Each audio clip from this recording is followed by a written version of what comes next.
What's good, YouTube? It's your boy King Rose back again, once again with another video classic. And today, people, y'all ain't seen me in a minute, and that's just because life happens. You know what I'm saying? It's really not even about that though. I just kind of want to give y'all a quick update on the NBA, man. Rest in peace, Kobe. All the people that died, John Altobelli, Christy Altobelli, the Mausers, the pilot, everybody, Gianna. You know, that's real sad. I really couldn't imagine. Me, myself, I'm a girl dad. And just to imagine what was going through Kobe's mind, the family mind, the team, the organization, Shaq, his best friends. I couldn't imagine losing somebody like Kobe this young. I mean, I've dealt with tragedy in my own life. You know, I had an uncle that was a year older than Kobe Bryant when he actually passed away untimely. And, you know, I know how that made me feel, made my family feel. So my thoughts and prayers do go out to the Bryant family and all those involved in the crash, because don't nobody want to hear that. Don't nobody want to go through that. And don't nobody want to wish that on nobody family. You know, we do need to spread more love amongst our people, especially us black folks, because we spend a lot of time hating on one another for the material things, when the spiritual world, we all are the same. We're all equal. We all live. We all die. No matter how much money you make in real life, in the real world, no matter how poor you are, we all going to go the same way. We all gonna have to go through those same type of arrangements. So I would just expect everybody from this point on, you know, just to have that Mamba mentality. You know, love your family, go hard at what you do, and don't take a day for granted. You know what I'm saying? But other than that, y'all know I'm a Warriors fan. You know what I'm saying? I've always been a Kobe fan. I grew up on Kobe. So that really kind of hit hard for me. Right now I'm playing 2K right now where I got Kobe. I'm playing with Kobe. We kind of going crazy. But beyond that, you know, like the Warriors, you know, today they made a trade. They traded D'Lo for Andrew Wiggins. And a lot of people not high on that. But when I look at the Andrew Wiggins trade, I kind of harken back to when we had Harrison Barnes and just that time period and us establishing who he was. You know, Steph and Clay is in their prime.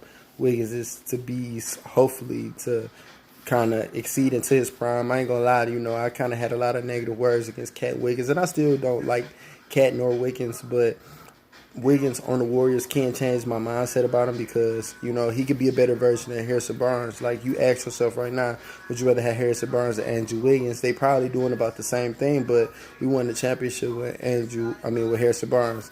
And I think, and if we can get somebody off the bench to kind of mirror what Iguodala could do, if not bring Iguodala back, and just kind of like mirroring what that team had, with that gusto that they had in those 2015-16 years, and we possibly could come back and do big things. So I'm not really too down on the Andrew Wiggins trade like a lot of people are.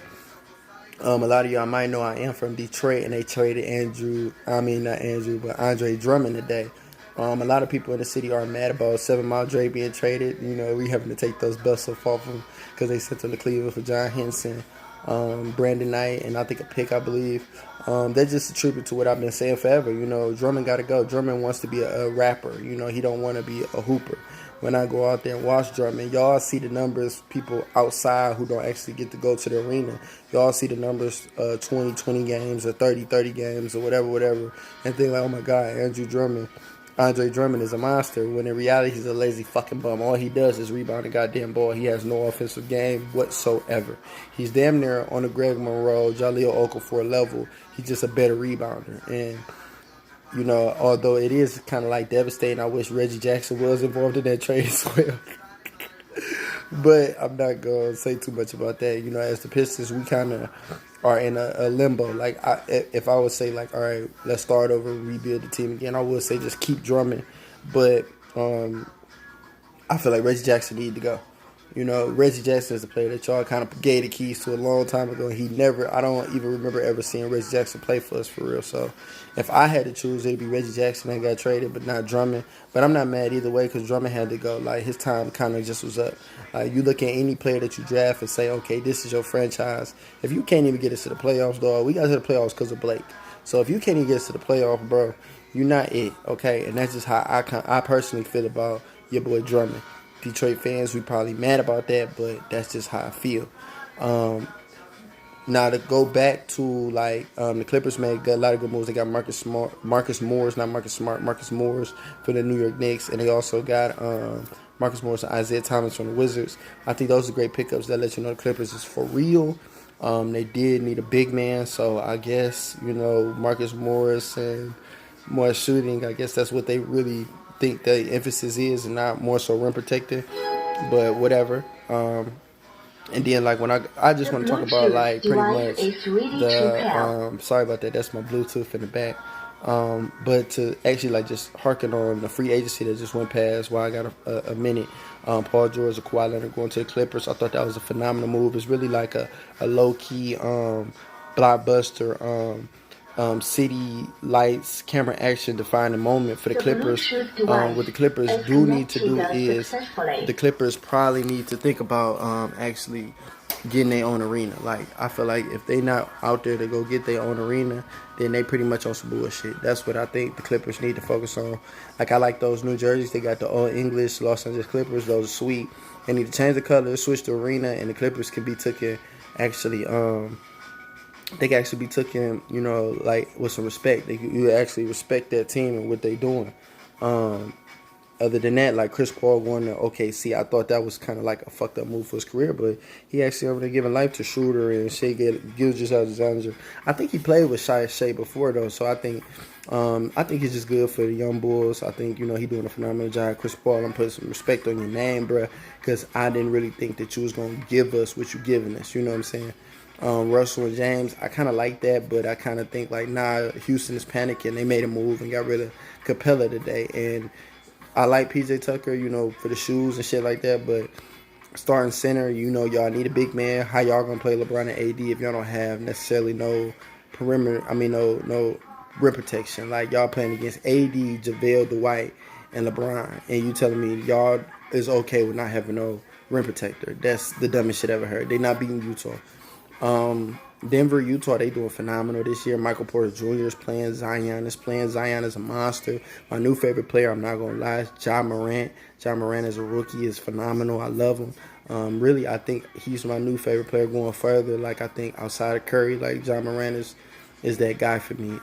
And I like Zion, too. I just, with Zion, I think he's just in a perfect situation over there with Ingram, Ball, and them. I think they're going to be able to take command of the league real soon, especially with that core guys. Like, Lonzo's going to develop and be at least a 20-10 and 7 guy. You're going to have Ingram that's a 25-plus point scorer. Then you got Zion who's going to give you 20 and 10 too. So them three right there is building blocks, honestly. And then you still got Josh Hart and others. So they just got to keep surrounding him with the right pieces. I even like the rookies, Jackson Hayes and all them. New York basically on the dumb shit again. They resetting the whole team lineup, all that bullshit. KD and Kyrie going to Brooklyn. I love that. I wanted KD to stay with the Warriors, but if he gonna go to Brooklyn to play with Kyrie, I think that's dope. That's good for the culture. Like, KD did that for the culture because of the game that Kyrie played, which Kyrie's displaying. He has a New York Rucker Park type of mindset and game and play style. So I think him and KD both have that mindset, that play style that kind of embodies New York Rucker Park. And I think they're going to be phenomenal. When he get on the court with Kyrie, they're going to be, if not the best team, the second best team in the whole league. Giannis, you can't deny Giannis. Giannis, fucking dog, animal, goat. I mean, what can you really say about Giannis but unstoppable? Like, that's really all you can say about Giannis. And as long as he has shooters and the team he has around him with Coach Bud, unstoppable. Like, just put him in a Spurs type of offense, unstoppable. Triangle offense, unstoppable. Giannis now with no offense, unstoppable. That's all you can really say about Giannis. Go, unstoppable. Like, how can you hate on the nigga that you can't stop? Philly, Ben Simmons or Embiid. Like, they're going to have to make that choice. And it's just that simple. Ben Simmons or Embiid, I like both. But if I had to pick, if I'm Philly, I'm picking Embiid. I think Ben Simmons would probably be better off somewhere else. Honestly, to blaze a trail, to be like a Magic Johnson, LeBron James-esque type of player for a team who never had that type of guy. And I think they need to do that before Ben Simmons pretty much accumulate too many stats in Philly to make whatever he do in the next team, like, not as big. Like, he might have 10,000 career assists, but he had 6,000 of them on Philly and then 3,000 of them wherever else. I would like to see Ben Simmons kind of like blaze the trail on the new team. That's pretty much what I'm saying. Embiid, I think Embiid is just simple. Just build around him like you're doing Giannis, especially the way the NBA is reverting back to 2 1-star if you unstoppable like Giannis. Like, Other than that, like when I look around the league, sad for the Spurs. Trae Young is the real deal. I pretty much hated on Trae Young. I didn't think he was the next Curry, but that boy might be better than Curry. I'm a Curry fan, but Trae Young might be better than Curry in the future. Like he might not win as many chips, but as far as just skills and what he can bring to the game and players want to be like a player, is they pretty much is going to transition from Kyrie, Steph, LeBron, Kobe, Jordan to Trae Young. Like I can see that being a possibility. Just like John Morant, Luka is the real fucking deal. Luka is one nigga. Luka Doncic. Like, you know what I'm saying? Enough said. Luka Doncic. Y'all know, if y'all NBA fans, Luka Doncic. Y'all know who that guy is. Portland, I'm glad that y'all brought Melo back. I love Melo. I want to see Melo finish his career on a high note. So, Portland forever get my respect. Dame forever get my respect. CJ, all y'all boys is good. Mid-major legends with Steph, with the rest of them boys. Y'all legends. I fucks with y'all. But y'all probably never going to win the chip. And I thought y'all pretty much had the best chance since the Warriors was gone because y'all similar in so many ways. But this year, I think y'all just got the short end of the stick with y'all pickups, the moves y'all made. Whiteside, y'all brought people who was more so detrimental to the team progression as opposed to, you know what I'm saying, making the team progress. But for the most part, I think that's pretty much it. And Jimmy Butler, like, you know what I'm saying, I think I said in previous videos, Jimmy is a winning player. Like, no matter whether you like him or not, whether he demands a lot, I can say Jimmy Butler is probably the most as far as demanding shit from his teammates like Jordan, like Kobe. He's probably the closest, even LeBron, I would say, because LeBron puts so much on you because of his play style. You know, he's an unselfish star. So with LeBron, you have to be ready. With Kobe and them, you had to be ready too, but you knew Kobe would take the shot, so it wasn't as much pressure. But with Jimmy, Jimmy's going to put pressure on you, and Jimmy is going to win. He's going to deliver. He's going to be clutch. He's going to be the everything. What he's doing in Miami, it should be saluted. He should be MVP candidate, all-star starter, even though he got snubbed for Trae Young. Kemba and them doing their thing in Boston. Jason Tatum and them, Jaylen Brown, I like the way they doing. I would say, like, Jason Tatum, I'm looking for your turn up real soon, bro. Like, I'm really looking forward to your turn up. Like, 25 point per game, turn up, 8 rebound, all-star flat out. He all-star this year, but just flat out. I think Jason Tatum got a lot of clout just because of how he came out. I don't think this year was more so deserved as more so as when he came out. He came out like a dog. JT is a dog. JT will be a dog. I just don't think I've seen much of that dog this year. Me personally. I love JT though. And I think that's pretty much it, man. Rest in peace, Kobe again, man. That shit heartbreaking. It breaks my heart that, you know what I'm saying, like one of my idols growing up, Mr. 81 points. Like I could take it back to, I was in school when people was coming to me like T. Like people used to vilify me because I was a Kobe fan and saying like he used to ride Shaq wave when everybody was on the T-Mac, LeBron, Dwayne Wade wave. I was riding with Kobe. And I just remember like being in gym class when everybody came up to me like, T, what happened? Did you watch the 81 point game? And kind of like checking with me because I was so big of a Kobe fan. Like, how did I feel about it? And, you know, I couldn't believe in my damn self. You know what I'm saying? I had to go online and check it out. And when I seen Kobe drop 81, that's what really sold it for me. On top of the fact that the Pistons, like 04, I'm from Detroit, like I said, the 04 is the year that I actually fell in love with the game when I watched the Pistons beat the Lakers. Kobe and Shaq, Karl Malone, Gary Payton, all the boys on the team. We ran through them. And going to the parade, being engulfed in the whole festivities of the championship team, like, that did it for me. That's when I became a championship. Like, I mean, not a championship. Excuse me. But that's when I became pretty much like a fan of the game. And like from that point on, like I paid homage to Kobe. I paid homage to the Pistons. I watched every year the Pistons. I wanted Kobe to always win. I wanted Kobe to win MVPs. They snubbed Kobe forever. But I feel like now he immortalized, you know. And me, even when I heard the news, I kind of felt like it was surreal because at the end of the day, like Jordan and like a lot of legends, you know, they might not be here physically, but the spirit. And, you know, legends never die. You know, Kobe, the Mamba mentality, like we was patenting that shit while he was here. Like, oh my God, you know, he's channeling his Mamba mentality and this is that and the third. And people was heaping praise upon Kobe the last few years, unlike no other, for real. And that kind of is suspicious to me. Just like how much praise he was heaping on Kobe, but that just lets you know the impact he had, you know.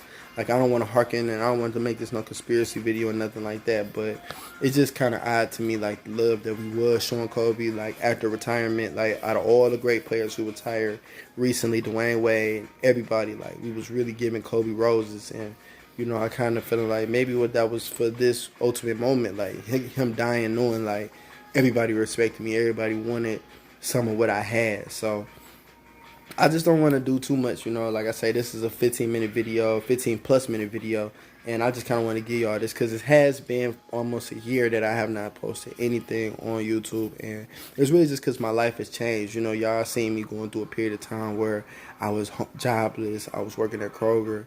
I kind of bounced back with my scrubs on, and now I'm a supervisor with the scrubs on. So, you know, life has changed for me, and, you know, at the point of time where I didn't have money, I was really trying to pursue the YouTube, and I still am, and I still want to. I still love the game. None of my passion has changed, and I'm actually invest more money into equipment so my videos can actually look better for the future. But, you know, just scrolling through my old videos and just want to know the mindset and process that I was in during this time. You know, I seen comments from some of the subscribers asking, like, where you at, how you feel about free agency. So I kind of want to give y'all everything in one. I'm still a Warriors fan. This is a down year. This is a terrible year for us. But I told y'all that in my last video after we lost the chip. I told y'all we was going to take a break for about a year and a half because we needed a break. And like I say, the Wiggins trade, I didn't really say much about the D'Lo trade because I didn't know. I kind of really didn't know because I'm like, what you mean? We're going to have Steph, D'Lo, and Clay. That's not really going to work. Not for my taste anyway. Like, we need somebody to replace what Kevin Durant gave us. And D'Lo can give us 20, but I knew if D'Lo really pretty much couldn't keep us in playoff contention early in the season where everybody is brand new to each other and everybody pretty much learning each other, he wasn't our guy.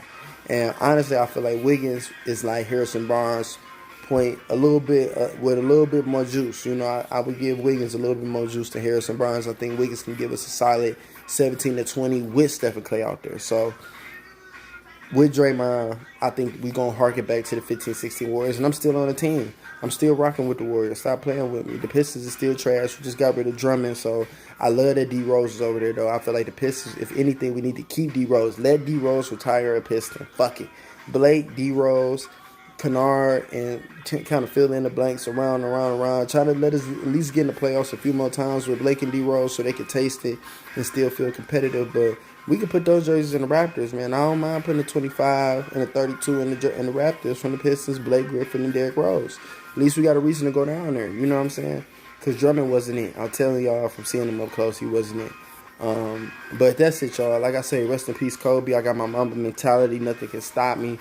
I'm about to drop 81 on everybody tomorrow, today, right now. Y'all know what to do. Like, comment, subscribe. It's your boy, King Rose. Back again, once again, with a video classic. I know it's been a while, but I'm back.